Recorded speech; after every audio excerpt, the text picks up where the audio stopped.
You are looking at Julian's pronunciation guide, where we look at how to pronounce better some of the most mispronounced words in the world, like this other curious word. But how do you say what you're looking for today?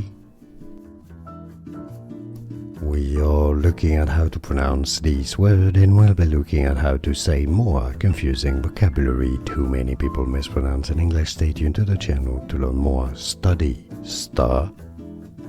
Stress on the first syllable. Both British and American English pronunciations are similar here. Study. It's easy, and now you know. Like this video if you found it useful. Appreciate your support. More videos for you here to learn more correct pronunciations. See you there. Thanks for watching.